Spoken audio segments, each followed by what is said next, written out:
नमस्कार दोस्तों, मेरा नाम है मयंक पांडे और मैं आपका स्वागत करता हूं आपके अपने लर्नविल चैनल पर।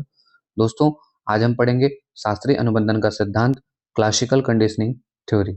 ये थ्योरी पावलोव ने दी थी और दोस्तों यहाँ पे पीडीएफ का लिंक दिया हुआ है और ये आपको डिस्क्रिप्शन पे भी लिंक मिल जाएगा। तो पीडीएफ के लिए आप टेलीग्राम ग्रुप को फॉलो कर लीजिएगा। और आइए हम डिस्कस करते हैं थ्योरी के। से पहले हम ये जान लेते हैं, ये हैं आपके पावलोव और ये है उनका फेमस कुत्ते वाला एक्सपेरिमेंट। ठीक है, इनका पूरा नाम था इवान पेट्रोविच पावलोव। इनको कहा जाता है फादर ऑफ क्लासिकल कंडीशनिंग। ये पॉइंट याद रखिएगा। ठीक है, जिस पॉइंट पे मेरी ये रेड पेन जैसा चल रहा है आप उसको याद रखिएगा। ठीक है, और इनकी फील्ड थी फिजियोलॉजी साइकोलॉजी। थ्योरी का नेम था इनका क्लासिकल कंडीशनिंग। सीधे क्वेश्चन आता है आपके एग्जाम में। ठीक है, इनका लर्निंग का टाइप क्या था? लर्निंग का टाइम था लर्निंग बाय एसोसिएशन। ठीक है, लर्निंग बाय एसोसिएशन। सीधे सीधे क्वेश्चन आता है कि इनका लर्निंग का टाइप क्या था। इसके बाद इनका जो रिलेटेड, ये सब हम अभी आगे डिस्कस करेंगे। इनका जो रिलेटेड कॉन्सेप्ट था वो था कंडीशनड रिफ्लेक्स थ्योरी। ये क्या है ये भी डिस्कस करेंगे।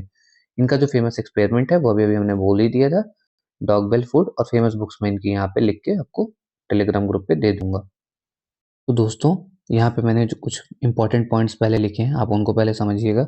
इनका जो मेजर कंट्रीब्यूशन है वो ये है कि इन्होंने ये बताया how behaviour is learned through stimulus response association. ठीक है, इसका दोस्तों ये मतलब है कि अब कोई भी मनुष्य व्यवहार कैसे सीखता है। ठीक है, हाउ बिहेवियर इज लर्न, व्यवहार कैसे सीखता है स्टिमुलस रिस्पॉन्स एसोसिएशन से। दोस्तों, स्टिमुलस रिस्पॉन्स एसोसिएशन का बहुत आसान शब्दों में ये मतलब है, स्टिमुलस होता है कुछ करने के लिए प्रेरित करने वाली चीज। ठीक है, स्टिमुलस होती है कोई चीज जो आपको कुछ करने के लिए प्रेरित करे। जब आपको कुछ प्रेरित कर रहा होगा तो उसके बदले में आप कुछ रिस्पॉन्स कर रहे होंगे। ठीक है, जब आपको कोई चीज प्रेरित कर रही होगी तो उसके बदले में आप कुछ रिस्पॉन्स कर रहे होंगे। तो स्टिमुलस आपको जो चीज प्रेरित कर रही है और आप जो रिस्पॉन्स कर रहे हैं, इन दोनों के बीच जो एसोसिएशन है वही कहलाता है स्टिमुलस रिस्पॉन्स एसोसिएशन। मैं आशा करता हूँ कि आपको ये बात अभी समझ में आई होगी। नेक्स्ट, डिटोप्लेज्मी में डायरेक्ट क्वेश्चन आया हुआ है। तो इनको फिजियोलॉजी या मेडिसिन के लिए नोबेल प्राइज मिला था 1904 में, 1904 में। ये भी याद रखिएगा। दोस्तों, इनका जो एक्सपेरिमेंट था वो खाना, कुत्ता, घंटी इन सब के बीच ही था, है ना। तो पहले इनके इनके एक्सपेरिमेंट से संबंधित कुछ टर्म्स हैं जिनसे डायरेक्ट क्वेश्चंस आते हैं मिलान करने के लिए, मैचिंग करने के लिए। तो पहले हम इन्हें डिस्कस कर लेते हैं। यूसीएस क्या होता है? यूसीएस का फुल फॉर्म यहाँ पे आप देखिए, अनकंडीशनड स्टिमुलस। ठीक है, अनकंडीशनड स्टिमुलस का मतलब है कि अगर आपके सामने खाने की थाली रख दी जाए, ठीक है, खाने की सामने थाली रख दी जाए, बस आपको भूख लगी हो, ठीक है, तो ये क्या है? Unconditioned stimulus. ये एक नेचुरल स्टिमुलस है एक तरह से कहा जाए तो। ठीक है, ठीक है। और मतलब ये टर्म इन्होंने यहाँ पे नहीं रखा पर मैंने ये यूज़ किया, तो आप यूसीएस ही याद रखिएगा। यूसीएस एक अनकंडीशनड स्टिमुलस है। मतलब कि यहाँ पे जो थाली रखी गई है, ठीक है, थाली रखी गई है, वो आपको किसी रिस्पॉन्स के लिए प्रेरित कर रही है। ठीक है, तो ये आपका जो स्टिमुलस है, ठीक है, उसके अभी किसी से कंडीशनिंग नहीं हुई है, इसलिए उसको कहा गया है अनकंडीशनड। ठीक है, और उसके लिए जो आप रिस्पॉन्स करेंगे, ठीक है, उसको कहा गया है मतलब अनकंडीशनड रिस्पॉन्स। क्योंकि थाली नेचुरल, जब थाली आपके सामने आती है, ठीक है, तो जो आपका सलाइवा है या जो लार है वो ऑटोमेटिक थाली को देख के मुंह पे आती है। ठीक है, या हम कहीं जा रहे होते हैं, टिक्की वाला टिक्की बना रहा है तो उसकी महक से हमारा टिक्की खाने का मन कर जाता है ना। तो ये बहुत नॉर्मल सी चीज़ है। तो यही है कि नेचुरल स्टिमुलस को देख के आपका एक नेचुरल रिस्पॉन्स होता ही होता है। ठीक है, अभी ये बस इसी, और ये जो नेचुरल स्टिमुलस और नेचुरल रिस्पॉन्स है, इसी को कहा गया है अनकंडीशनड स्टिमुलस और अनकंडीशनड रिस्पॉन्स। इसके लिए मैं बहुत आसान भाषा में आपको समझाऊं तो जब छोटे बच्चे होते हैं, ठीक है, तो वो दूर से अगर किसी फुल्की वाले को देखते हैं, फुल्की वाले को या आइसक्रीम वाले को, तो उसने कोई साउंड नहीं किया, ठीक है, बस उन्होंने उसको देखा। या आप भी जब बच्चे थे तो आपने फुल्की वाले या आइसक्रीम वाले को आपने देखा, तो आप क्या करते थे? आपका एक देखने भर से एक रिस्पॉन्स आ जाता था। उसने कोई साउंड नहीं किया, अभी मैंने साउंड यहाँ पे मेंशन नहीं किया, तो उसको देखते ही आपका एक रिस्पॉन्स आ जाता था, ठीक है? आप उसको नेचुरली देख रहे हो और उसको देख के आपका एक नेचुरल रिस्पॉन्स आ रहा है कि यार ये मुझे खाना है, वाह यार आज मुझे ये मिल जाए, है ना? तो ये हो गया आपका अनकंडीशन्ड स्टिमुलस या अनकंडीशन्ड रिस्पॉन्स। ये आपको सिखाया नहीं गया, ठीक है? वो देख के आपका मन कर गया। लेकिन अब यहाँ पे बात आती है कि कंडीशन्ड स्टिमुलस और कंडीशन्ड रिस्पॉन्स क्या होता है? अब जब वो फुल्की वाला या आइसक्रीम वाला आपके पास आता है, ठीक है? तो वो क्या करता है कि वो कोई साउंड लिए रहता है, ठीक है? या घंटी बजा देता है। सपोज़ उसने बेल बजा दी, ठीक है? बड़ी गंदी बेल है, तो उसने बेल बजाई, ठीक है? तो कभी आप घर के अंदर रहोगे ना, ठीक है? ऐसा कई बार हो चुका है, ठीक है? उसने घंटी बजाई, आपने उसको देखा घंटी बजाई उसने और मतलब हाँ, हाँ भाई आज खाएँगे। पर कभी आप घर के अंदर हो तो वो ज़ोर-ज़ोर से घंटी को बजाते हैं, ठीक है? ऐसा बच्चों को बाहर बुलाने के लिए वो करते हैं। तो उसने ज़ोर-ज़ोर से घंटी बजाई, ठीक है? अब जब उसने ज़ोर-ज़ोर से घंटी बजाई, तो आप घर में अंदर कमरे के अंदर बैठे हो, लेकिन आपका मन कर जाएगा, "अरे भाई! जाता हूँ मम्मी से बोलता हूँ, पापा से बोलता हूँ, किसी से बोलता हूँ, मुझको आइसक्रीम या फुल्की खिला दें।" ठीक है? तो ये क्या है? ये एक कंडीशन्ड स्टिमुलस है, ठीक है? यही एक कंडीशन्ड स्टिमुलस है कि आपको वो घंटी की आवाज़ उकसा रही है, ठीक है? वो घंटी की आवाज़ आपको उकसा रही है, ये चीज़ आप सीख चुके हैं कि घंटी बजेगी तो वो इसका मतलब वो आ गया है, अब मुझे बाहर जाना है। तो ये बाहर जाना या आपके मुँह में पानी आना, यही क्या है? यही आपका एक नेचुरल मतलब सॉरी ये कंडीशन्ड रिस्पॉन्स है। अब वो आप उसके अकॉर्डिंग काम कर रहे हो, घंटी बजते ही पानी आ गया, ठीक है? तो ये चीज़ आप सीख चुके हो। आई होप आपको ये चारों बातें समझ में आई होंगी। पावलोव ने यही किया था कुत्ते के केस में। उन्होंने क्या किया डॉग के केस में उन्होंने क्या किया, खाने के साथ वो घंटी को बजाते थे, ठीक है? खाने के साथ घंटी बजी, अब जब खाने के साथ घंटी बजी दोस्तों, तो कुत्ते को लगता था कि घंटी बजी है घंटी बजी है, खाना आएगा। ये होने लगा, ठीक है? पहले तो खाने के साथ घंटी आती थी, फिर उन्होंने धीरे-धीरे क्या किया, पहले घंटी बजाई और फिर खाना लाना शुरू किया, ठीक है? तो कुत्ते ने ये सीख लिया, ठीक है? मतलब उसके पहले जब खाना और घंटी साथ-साथ थे, तो वो यूसीएस और यूसीआर थे। अनकंडीशन्ड स्टिमुलस खाना था और अनकंडीशन्ड रिस्पॉन्स उसके लार आना था या पानी आना था, ठीक है? लेकिन अब खाने से पहले घंटी बजा दी, ठीक है? और कुत्ते के मुँह पे लार आने लगी।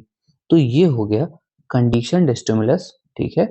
और जो रिस्पॉन्स आया वो हो गया कंडीशन्ड रिस्पॉन्स। आई होप ये बात आपको बहुत अच्छे से क्लियर होगी। दोस्तों यहाँ से आपके 2 पॉइंट निकले। पहला पॉइंट आपका ये निकला कि ये जो आपने थ्योरी देखी है इसमें 2 स्टिमुलस को जोड़ा गया। कैसे जोड़ा गया? ये आपका यूसीएस वाला अनकंडीशन्ड स्टिमुलस, ठीक है? जब चीज़ें नेचुरल चल रही थी तो ये वाला एस हो गया और फिर घंटी जब जोड़ जोड़ दी गई तो पानी आने लगा तो ये हो गया कंडीशन्ड स्टिमुलस। तो 2 स्टिमुलस को जोड़ा गया। ये हो गया पहला पॉइंट याद रखिएगा और दूसरा पॉइंट यहाँ से निकलेगा दोस्तों कि यूसीआर मतलब अनकंडीशन्ड रिस्पॉन्स और कंडीशन्ड रिस्पॉन्स। इसका क्या मतलब हुआ? ध्यान से समझिएगा। आपने देखा कि 2 स्टिमुलस को ऐड ऑन किया गया। ये पहला पॉइंट आप समझ गए। दूसरा पॉइंट आपने ये नोटिस किया कि ये जो अनकंडीशन्ड रिस्पॉन्स है, जो आपका अनकंडीशन्ड रिस्पॉन्स है, वो कंडीशन्ड रिस्पॉन्स के बराबर है, ठीक है?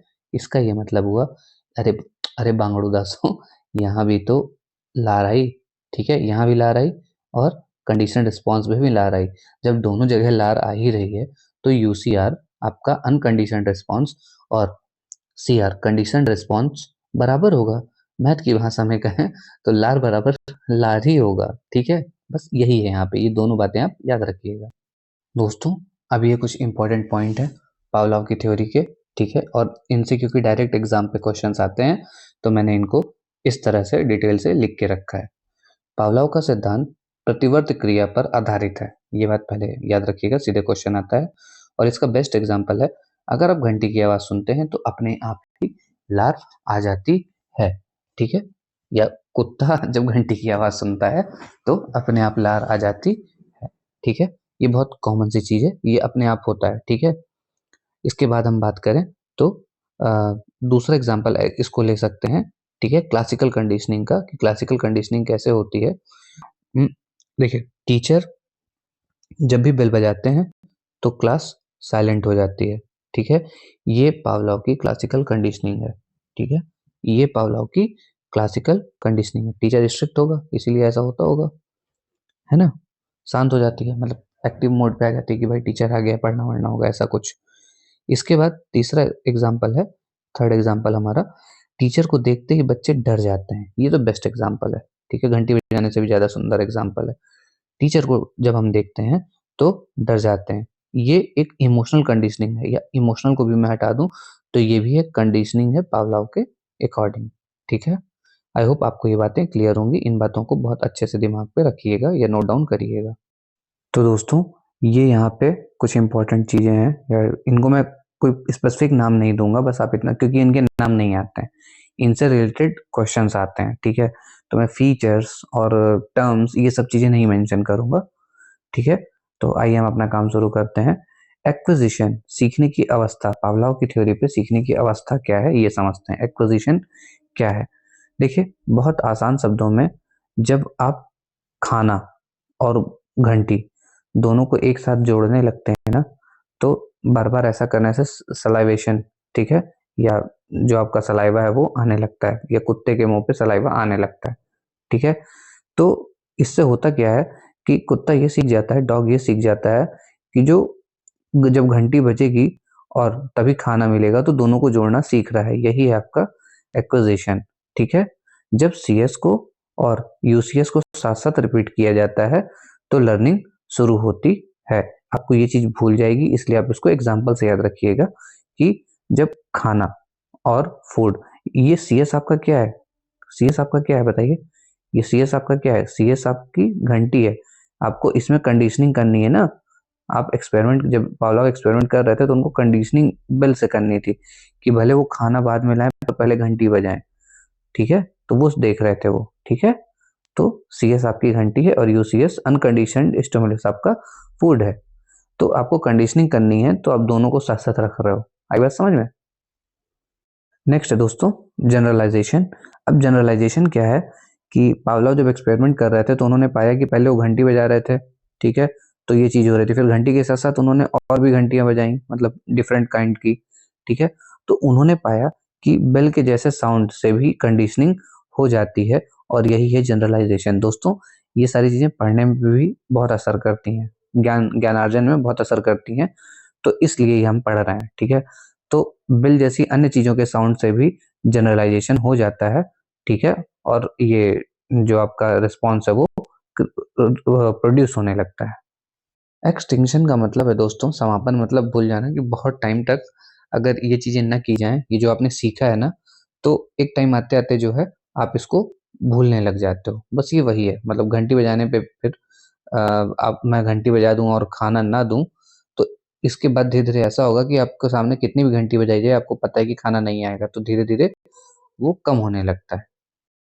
यहाँ पे डिस्क्रिमिनेशन का मतलब है भेदभाव करना, किसी का दमन करना नहीं, किसी को नुकसान पहुंचाना नहीं, है ना, किसी को नीचे दबाना नहीं है। यहाँ पे डिस्क्रिमिनेशन का मतलब है कि पावलोव ने क्या किया, अलग अलग घंटियां बजाई। ठीक है, लेकिन खाना खाने के लिए, ठीक है, और या ये कहें खाना देने के लिए उन्होंने एक स्पेसिफिक घंटी को बजाना शुरू किया, पर इससे पहले वो अलग घंटी बजा रहे हैं, इसके बाद वो अलग घंटी बजा रहे हैं।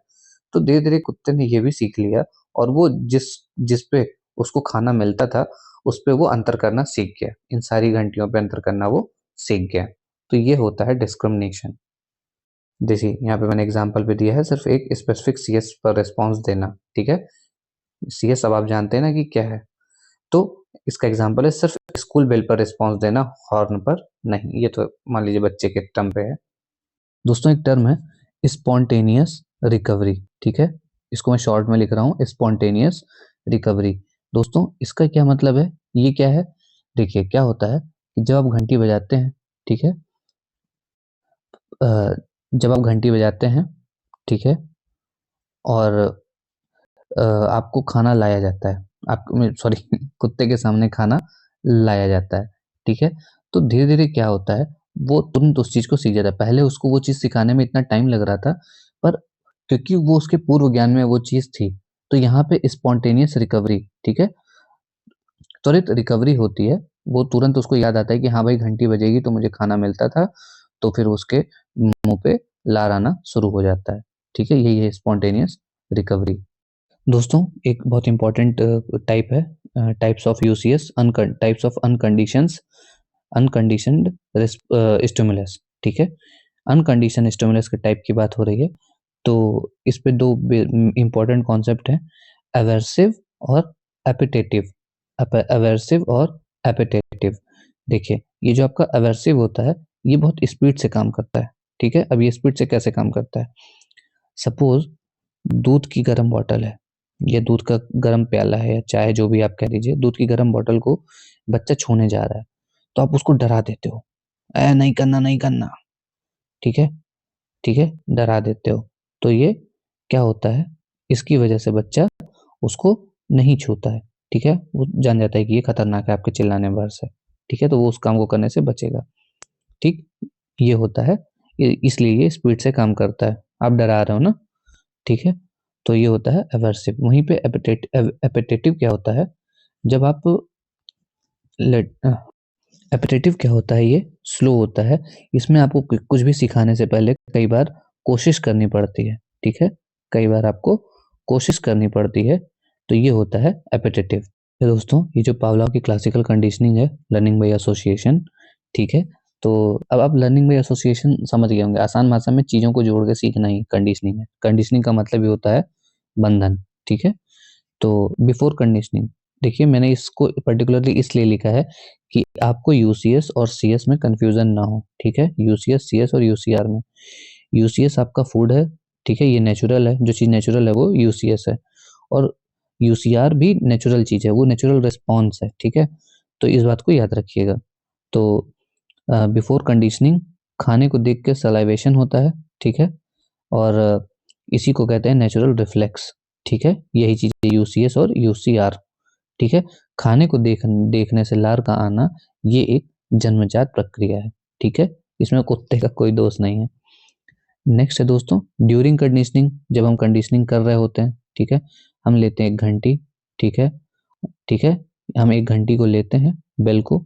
ठीक है, अभी ये न्यूट्रल है, अभी ये न्यूट्रल हम इसको इसलिए मानते हैं क्योंकि अभी यहाँ पे कंडीशनिंग नहीं हुई है। अभी इसको इसको बजाने से लार नहीं आ रही। ठीक है, अभी ये भी बजेगी और खाना भी साथ में दिया जाएगा। तो इसमें होगा क्या कि जब ये बजाई जाएगी और खाना साथ में दिया जाएगा तो लार आएगी। ठीक है, अभी बेल न्यूट्रल है हमारी, फूड हमारा क्या है, अनकंडीशनल स्टिमुलस। ठीक है, अब जब कंडीशनिंग हो जाएगी तो सिर्फ घंटी बजाने भर से सलाइवेशन हो जाएगा, तो ये जो बेल है आपका ये कंडीशनड स्टिमुलस हो जाएगा। ठीक है, कंडीशनड स्टिमुलस हो जाएगा। जिस चीज से पेट नहीं भरना, बस उसके बजाने से ही देखिए लार आ जा रही है। ठीक है, तो ये कंडीशनड रिस्पॉन्स हो जाएगा। यहाँ पे ये बेल काफी है। इसे अगर आप रफली, अच्छे से नहीं, रफली 3 4 5 बार बना लेंगे ना, तो आपको पावलोव की थ्योरी याद हो जाएगी, ये कभी भूलेगी नहीं। दोस्तों ये डी ट्रिपल एस बी का इंपॉर्टेंट कॉन्सेप्ट है, मैंने इसको मिरर के उससे समझाने की कोशिश की है।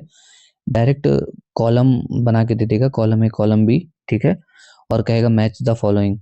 तो जब बिफोर कंडीशनिंग की बात होती है तो वहाँ पे यूसीआर और यूसीएस होते हैं। आपका अनकंडीशनड फूड होता है, और मतलब अनकंडीशनड स्टिमुलस होता है, और उसका उसके लिए अनकंडीशनड रिस्पॉन्स होता है। ठीक है, ड्यूरिंग कंडीशनिंग क्या होता है कि ड्यूरिंग कंडीशनिंग आपके पास, ड्यूरिंग कंडीशनिंग बहुत ध्यान से मेरी बात सुनिएगा, ये जो बेल है ना अभी कंडीशन नहीं है, तो अभी इसको आप न्यूट्रल ही समझोगे, नेचुरल ही बोलोगे। ठीक है, तो नेचुरल स्टिमुलस जो होता है उसके सामने आपका यूसीआर होता है। यूसीआर मतलब sorry sorry sorry neutral, natural, हाँ, न्यूट्रल स्टिमुलस जो होता है उसके सामने अनकंडीशनड स्टिमुलस दिया जाता है। ठीक है, आपका खाना, तो आप यूसीआर ही बिहेव करते हो, मतलब सलाइवा तो आता है इन दोनों के होने पे भी। फिर बाद में क्या होता है, जब कंडीशनिंग हो जाती है, अनुबंधन हो जाता है, तो क्या होता है कि जब आप जैसे ही आप घंटी को देखते हो, बस बजने की आवाज आती है, तो आपका सीआर शुरू हो जाता है। अब ये जो यूसीआर था वो सीआर में चेंज हो जाता है, मतलब कंडीशनिंग हो गई है। ठीक है, घंटी बजी, आपका कंडीशनड स्टिमुलस दिया गया आपको, और आपने कंडीशनड रिस्पॉन्स भी दे दिया, आप इसके अकॉर्डिंग ढल गए। ठीक है, तो अब हम यहाँ से कुछ महत्वपूर्ण प्रश्न करेंगे जो आपके पूरी तरह कॉन्सेप्ट बेस्ड होंगे। इसमें कुछ ऐसी चीज़ें होंगी जो मैं टॉपिक में नहीं डिस्कस मैंने की, वो मैंने यहाँ पे क्वेश्चन के माध्यम से आपको बता दिया है, ठीक है? तो आइए हम अपनी एक्सरसाइज शुरू करते हैं। DSSB 2018 और 2021 में आया हुआ सवाल है, पावलोव के शास्त्रीय अनुकूलन के प्रयोग में निम्नलिखित में से कौन सा अनुबंधित उद्दीपक था? यहाँ पे क्वेश्चन का मतलब है कि जब पावलोव का जो एक्सपेरिमेंट था, ठीक है, क्लासिकल कंडीशनिंग वाला, उसमें आपका अनकंडीशनड स्टिमुलस कौन सा था? देखा, ये इंग्लिश में ज़्यादा आसान है, इन्हें इंग्लिश में ही याद रखिएगा। तो क्या वो घंटी थी? क्या वो सलाइवेशन था, लार का टपकना, या भोजन था, या फिर केयरटेकर? ये तो हमने कहीं सुना ही नहीं था, ठीक है? तो बचते हैं 3 ऑप्शन। अब आप सोचिए इनमें से कौन सा था? देखिए, यूशियस, अनकंडीशनड स्टिमुलस। स्टिमुलस का मतलब कोई ऐसी चीज़ जिसको देख के कुछ कार्य करने का मन करे। तो कार्य करना तो आपका रिस्पॉन्स हो जाएगा, लेकिन कार्य करने का मन जिसको देख के कर रहा है वो स्टिमुलस है। तो वो क्या था? वो आपका यूसीएस क्या था आपका यहाँ पे? भोजन, फूड, ठीक है? सी नंबर, ये आपका फूड था। क्या था? फूड। मैं फिर से अपनी बात रिपीट कर रहा हूँ, यूसीएस आपका फूड था, ठीक है? क्योंकि यह एक स्वाभाविक रूप से बिना प्रशिक्षण के लार के लिए प्रेरित करने वाली चीज़ है, कंडीशनिंग करने की ज़रूरत नहीं है। अनकंडीशन्ड स्टिमुलस है ये, ठीक है? और ये घंटी क्या है? ये घंटी जिसे भोजन के साथ-साथ बार-बार बजाने पर कुत्ता अनुकूलित हो जाता है, ये आपका सीएस है। ये घंटी क्या है आपकी? सीएस है। इसके बजने से कंडीशन्ड स्टिमुलस है, कंडीशनिंग इसी की हो रही है ना, ठीक है? तो ये तो सीएस हो गया। और इसके बाद सलाइवेशन क्या हो गया? ये आपका यूसीआर है, अनकंडीशनल रिस्पॉन्स भी है और कंडीशनल रिस्पॉन्स भी है अलग-अलग केसेज़ में, ठीक है? केयरटेकर तो कुछ है ही नहीं है। आइए आगे बढ़ते हैं। वह प्रक्रिया जिसके माध्यम से एक कंडीशन्ड रिस्पॉन्स धीरे-धीरे गायब हो जाता है और जब कंडीशन्ड स्टिमुलस को बार-बार अनकंडीशन्ड स्टिमुलस के बिना प्रस्तुत करते हैं, तो क्या कहलाती है ये प्रक्रिया? ठीक है? इसको इंग्लिश में आप पढ़ लीजिएगा, ठीक है? और ये कुछ नहीं है, ये अभी हमने थोड़ी देर पहले डिस्कस किया था कि ये क्या है? गेस करिए, अभी-अभी हमने इसको डिस्कस किया था। मैं जानता हूँ वीडियो रिकॉर्डेड है, पर फिर भी मैं आपको जोर देने को बोल रहा हूँ। ये क्या है? ये आपका एक्सटिंक्शन है, विलोपन, इंग्लिश में याद रखिएगा, एक्सटिंक्शन है। इसमें होता क्या है कि जब आप किसी प्रैक्टिस को बार-बार नहीं करते हैं, तो आप उसको भूलने लगते हैं, ठीक है? बस इतनी सी बात है। एक्सटिंक्शन, वो चीज़ गायब होने लगती है। और इसके साथ जो बाकी के एग्ज़ाम्पल हैं, उन्हें भी डिस्कस कर लेते हैं। ये स्पॉन्टेनियस रिकवरी क्या है? ये होता है स्वतः परिवर्तन। ये जब एक्सटिंक्शन किसी चीज़ का हो जाता है, कोई चीज़ आप भूल जाते हैं, ठीक है? तो जब आप उसको दोबारा बहुत जल्दी सीखते हैं, ठीक है? घंटी बजते ही खाना आता है, आपको याद आ जाता है, तो ये होता है स्पॉन्टेनियस रिकवरी, ठीक है? जनरलाइज़ेशन क्या है? जनरलाइज़ेशन क्या है बताइए? जनरलाइज़ेशन कुछ नहीं, जो कंडीशन्ड स्टिमुलस हैं, जो सीएस हैं, ठीक है? ऐसे जितने भी सीएस हैं, उनके प्रति आप डिफरेंस नहीं कर पाते और सेम रिस्पॉन्स देते हैं, वो होता है जनरलाइज़ेशन। जैसे कुत्ते के सामने बहुत सारी घंटी बजाई जा रही थी और वो सबको सुन के ही उसके मुँह पे लार आ रही थी, ठीक है? वो अंतर नहीं कर पा रहा था, तो जब तक वो अंतर नहीं कर पाता, तो वो स्थिति जनरलाइज़ेशन होती है। लेकिन जैसे ही उसने अंतर करना सीख लिया, वो हो गया डिस्क्रिमिनेशन, ठीक है? वो हो गया डिस्क्रिमिनेशन। अब वो एक अलग घंटी के बजने पे उसके मुँह पे लार आ रही थी, ठीक है? आई बात समझ में? दोस्तों, ये क्वेश्चन भी DSSB में आया हुआ क्वेश्चन है, ठीक है? पीआरटी 2021 का है। यदि कोई कुत्ता न केवल विशिष्ट घंटी की आवाज़ पर बल्कि सीटी जैसी अन्य समान आवाज़ों पर भी लार टपकाना शुरू कर देता है, तो इसे किस रूप में जाना जाता है? सेम क्वेश्चन है जो अभी हमने आगे ऑप्शंस में डिस्कस किया था, ठीक है? और वैसे तो इसको आपको आँख बंद करते ही मार देना चाहिए, पर फिर भी मैं बता देता हूँ। स्टिमुलस जनरलाइज़ेशन। अब ये स्टिमुलस जनरलाइज़ेशन है क्या? देखिए, बहुत गहराई से इस बात को समझिएगा। अभी-अभी आपने जनरलाइज़ेशन के बारे में ये जाना कि जब कुत्ता बिना अंतर के मिलती-जुलते साउंड पे, मिलती-जुलती घंटियों की आवाज़ों पे सेम रिस्पॉन्स कर रहा था, ठीक है? तो वो था आपका जनरलाइज़ेशन। तो यहाँ पे भी कुत्ता वही कर रहा है ना कि किसी विशिष्ट घंटी की आवाज़ पर नहीं, बल्कि सीटी जैसी आवाज़ पर भी लार टपक रही है उसकी, ठीक है? तो ये जनरलाइज़ेशन हो गया, ठीक है? आई होप ये बात अभी आपको समझ में आई होगी। अब जो बाकी के ऑप्शन है उसे डिस्कस कर लेते हैं। स्टिमुलेशन, स्टिमुलस, डिस्क्रिमिनेशन, ये आपको पता है विभेदीकरण क्या है, अंतर करना, ठीक है। विशिष्ट घंटी पे अगर वो अंतर कर लेगा तो ये उसका डिस्क्रिमिनेशन हो जाएगा। आई बात समझ में। इसके 2 पॉइंट हैं जो मैंने वहाँ आगे डिस्कस नहीं किए थे ऊपर, वो मैं अब डिस्कस कर रहा हूँ आपसे। हायर ऑर्डर कंडीशनिंग, उच्च स्तरीय अनुकूलन। देखिए ये जो हायर ऑर्डर कंडीशनिंग है, इसमें क्या होता है कि जो आपका पहले से स्थापित कंडीशनड स्टिमुलस है, ठीक है, उसका उपयोग करके एक नया स्टिमुलस लाया जाता है। जैसे कुत्ते को घंटी बजाई जाती है और लार आती है, पर धीरे धीरे क्या किया गया, घंटी बजाने से पहले लाइट को जलाया गया, उसको बल्ब दिखाया गया। तो ये पाया गया कि कुत्ते कुत्ते की लार बल्ब को देखकर भी आ रही है, ठीक है। तो ये हो गया हायर ऑर्डर कंडीशनिंग, ठीक है। आप एक नया स्टिमुलस जब कंडीशनड स्टिमुलस के पहले लाते हो तो ये चीज होती है। दूसरा है बैकवर्ड कंडीशनिंग, ये बहुत बेकार भी मानी जाती है।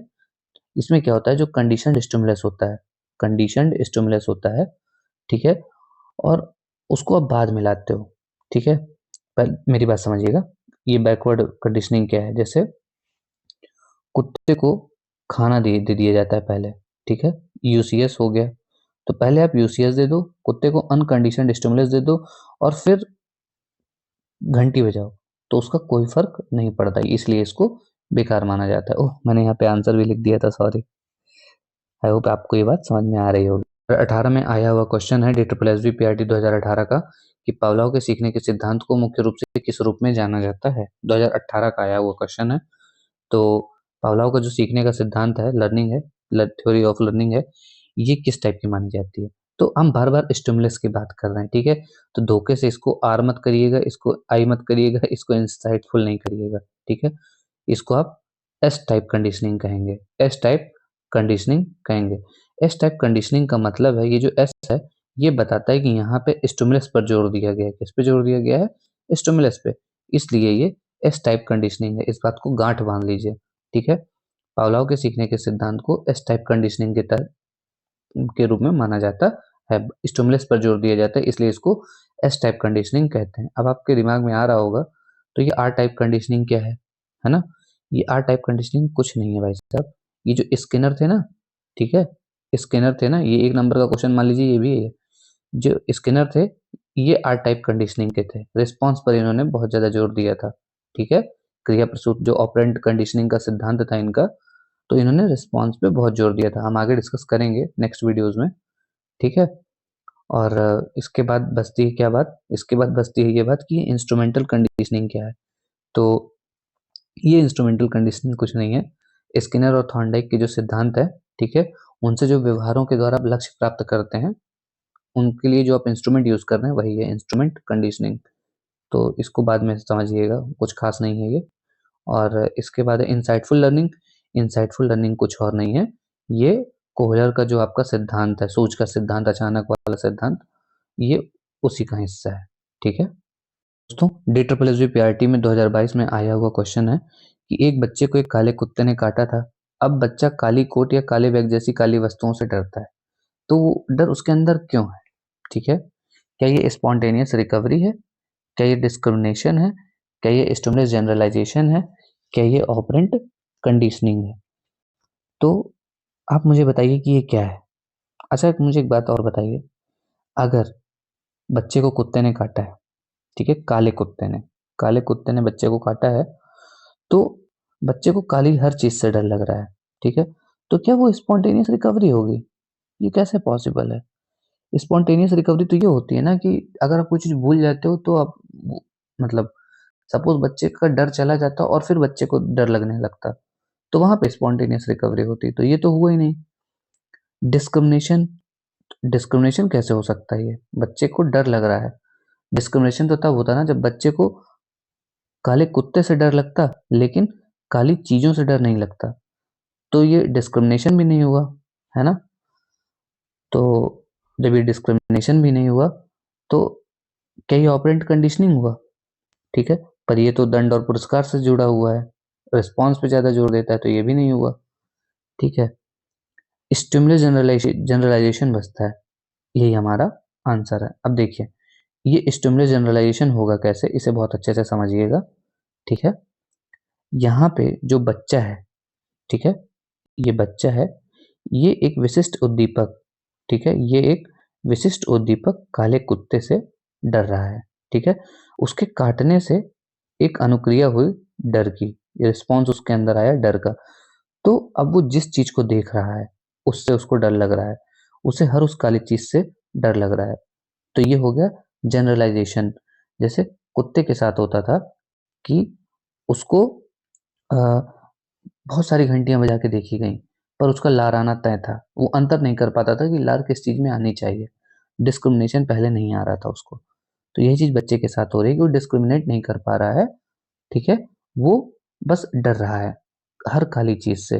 तो ये होगा जनरलाइजेशन, स्टिमुलस का जनरलाइजेशन। तो दोस्तों, ये हमारे बेस्ट क्वेश्चन थे।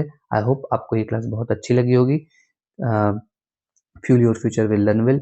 Have a bright future in this and God bless you all. Please like share subscribe करते रहिएगा, और आपके जो भी डाउट्स हों आप इंस्टाग्राम पे टेक्स्ट करके पूछ सकते हैं। Thank you so much.